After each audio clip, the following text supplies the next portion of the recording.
Listing करना चाहते हैं कि नहीं, और अगर करना चाहते हैं तो कब करना चाहते हैं। इसमें अवश्य ही मार्केट की कंडीशंस का ध्यान रखना पड़ता है, और उस हिसाब से जब भी सही समय होगा उस हिसाब से निर्णय लिया जाना चाहिए। लेकिन यह निर्णय लेने की जो प्रक्रिया है वो गवर्नमेंट के पास है, और वही तय करेंगे कि जीएसटी में लिस्टिंग करना है कि नहीं करना है, और अगर करना है तो कब करना है। बट फिर भी अगर हम लोग रफली पूछे तो मतलब कब तक ये एक्सपेक्ट किया जा सकता है? आपको क्या लगता है? What is your personal sense on this? जिस तरह से लिस्टिंग का कार्यक्रम चल रहा है गवर्नमेंट ऑफ इंडिया का, निश्चित तौर पे जीएसटी एक ऐसी अच्छी कंपनी है, प्रॉफिट मेकिंग कंपनी है, जिसके लिस्टिंग होने से कंपनी को फायदा होगा। सर दूसरी एक बात है कि बहुत सारे जो एक नॉन परफॉर्मिंग एसेट्स बन गए इंडस्ट्री के लिए, बैंक के लिए, ऐसे कुछ सेक्टर्स है जैसे एविएशन सेक्टर है, ऑफ कोर्स उसमें इंश्योरेंस का भी काफी एक्सपोजर रहा है और उसमें भी कुछ लॉसेस हमने देखे हुए। तो बाय एनी चांस अब जब एक कॉन्ट्रैक्ट रिन्यू हो रहे हैं जैसे जिसमें एयर इंडिया, किंगफिशर अगर हम लोग नाम ले, तो बाय एनी चांस अब वो प्रीमियम उसमें बढ़ सकता है? देखिए, इंश्योरेंस का जो प्रीमियम है वो इन चीज़ों से ज़्यादा प्रभावित नहीं होता। वहाँ पर जो एक्चुअल फिजिकल रिस्क है वो देखे जाते हैं। फाइनेंशियल इश्यूज का डायरेक्ट कन्वर्सन फिजिकल रिस्क में होता है नहीं, ये कई दूसरे फैक्टर पे डिपेंड करता है। हालांकि अभी बीच में पेपर में कुछ रिपोर्ट थी इस तरह की, लेकिन जब किसी रिस्क को हम इवेलुएट करते हैं तो उसके फाइनेंशियल कंडीशन को भी देखते हैं, लेकिन उसका बहुत बड़ा इम्पैक्ट फिजिकल रिस्क अप्रेजल के समय में नहीं आता है। तो अगर कोई इम्पैक्ट आएगा भी तो बहुत ही मार्जिनल होगा वो, it will not be any substantial. अभी ऐसे कौन से ऑफकोर्स कैटास्ट्रॉफी, अनप्रेसिडेंटेड इवेंट्स तो होते ही रहते हैं, उनके बारे में कुछ बोला नहीं जा सकता, बट फिलहाल आपके लिए ऐसे कौन से सेक्टर नजर आते हैं जहां पे आपको लगता है कि बहुत ज्यादा लॉसेस हो रहे हैं? जहाँ तक सवाल है ज़्यादा लॉसेज होने का, सबसे ज़्यादा लॉसेज हो रहे हैं हेल्थ इंश्योरेंस के अंदर। वहाँ पर कोई कैटास्ट्रॉफी नहीं होती है, छोटे छोटे लॉसेज होते हैं, लेकिन उनका एक्यूमुलेटेड जो इम्पैक्ट होता है वो इतना ज़्यादा हो जाता है कि करीब करीब उस दिशा में जितनी प्रीमियम आ रही है लगभग उतना या थोड़ा सा ज़्यादा पैसा क्लेम के रूप में जा रहा है। तो वो एक ऐसा क्षेत्र है जहाँ पर प्रीमियम करेक्शन की ज़रूरत है। दूसरा, कई बार ऐसा देखा गया है कि क्लेम्स थोड़े से इन्फ्लेट होते हैं, तो उसको कंट्रोल करने की ज़रूरत है। अगर ये दोनों चीज़ हो जाए तो ये क्षेत्र ठीक हो सकता है।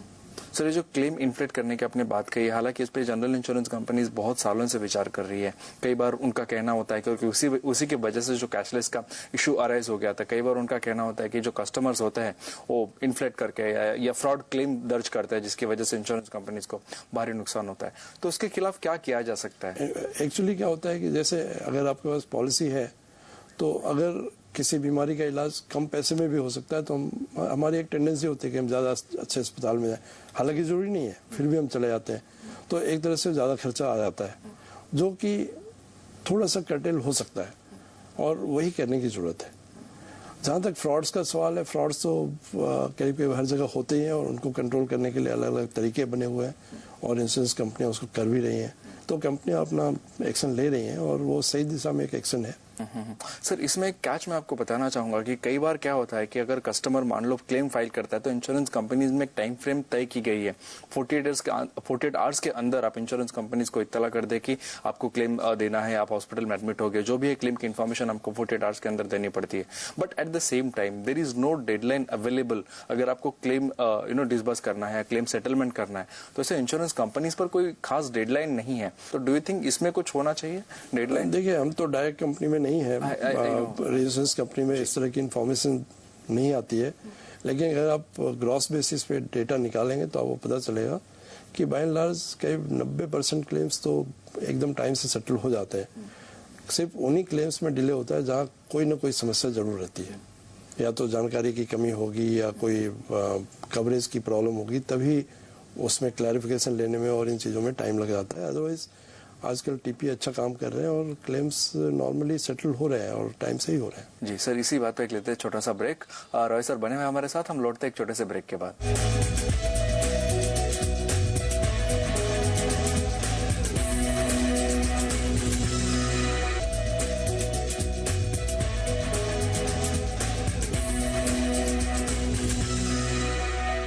ब्रेक के बाद स्वागत है आपका। रॉय सर बने हुए हैं हमारे साथ। सर अब थोड़ा पॉलिसी फ्रंट के बारे में बात करते हैं कि बहुत सारी नई पॉलिसी लाने की बात हो रही है, जिसमें न्यूक्लियर पॉलिसी है, नेट कैट है। आपका क्या अनुभव है इस पे? देखिए, हम लोग अभी न्यूक्लियर लायबिलिटी पॉलिसी पूल बनाने के दिशा में काम कर रहे हैं। आपको मालूम ही होगा कि जो अभी एक लॉ पास हुआ है अपने देश में, तो 1500 करोड़ रुपए की एक लायबिलिटी लिमिटेड लायबिलिटी की पॉलिसी का एक प्रावधान किया गया है। यानी अगर कोई दुर्घटना होती है तो पब्लिक लायबिलिटी के लिए 1500 करोड़ रुपए की लायबिलिटी न्यूक्लियर प्लांट ऑपरेटर की आएगी जी। और उसको कवर करने के लिए एक पूल बनाया जाना सोचा गया है। उस दिशा में प्रयास हो रहे हैं। अभी हमारे पास सिर्फ एक ही कंपनी है अपने देश में, कॉरपोरेशन, लेकिन आने वाले समय में और भी ऑपरेटर्स को मौका मिलेगा, वो अपना न्यूक्लियर प्लांट लगाएंगे। हम लोगों ने लोकल कंपनी से बात करके कुछ कैपेसिटी तो हमने पैदा कर ली है। बाकी कैपेसिटी के लिए हमें बाकी जो ओवरसीज पूल ऑपरेटर्स हैं उनके साथ सहयोग करना पड़ेगा। सर थोड़ा क्लैरिफिकेशन इस पे लेना चाहूंगा कि मान लो ये पूल फॉर्म हो जाता है तो किस तरह से ये काम करेगा? क्या प्लांट जिसका पावर प्लांट है वो वहां के आसपास के इलाके के लोगों के लिए पॉलिसी लेगा, या individual customer can go and buy policy for him? नहीं, ये पॉलिसी लिया जाएगा nuclear plant power plant operator के द्वारा, इंश्योर्ड रहेगा वो जी। और बेनिफिशियरी होंगे इसमें जनरल पब्लिक, जो इम्पैक्टेड होंगे या इफेक्टेड होंगे फ्रॉम एनी न्यूक्लियर एक्सीडेंट। तो बेनिफिशियरी वो होंगे और इंश्योर्ड होगा nuclear power plant operator. Nuclear pool के साथ ही नेट कैट की भी बात हो रही है, वो जरा आप समझाएंगे किस तरह से वो काम करेगा? नेट कैट पूल की बातचीत अभी ड्राइंग स्टेज पे ही है। इसको समझने के लिए जानना जरूरी है कि क्या होता है कि नेचुरल कैलामिटीज जैसे earthquake, major floods, landslide, tsunami, इस तरह की जो घटनाएं हैं वो रोज रोज नहीं होती, लेकिन जब होती हैं तो बहुत बड़े समाज के बहुत बड़े तबके को प्रभावित करती है। और जो लेवल होता है लॉसेस का वो भी बहुत ज़्यादा होता है। पिछले 3-4 साल से देखा गया है कि सभी इंश्योरेंस कंपनियां नुकसान में चल रही हैं।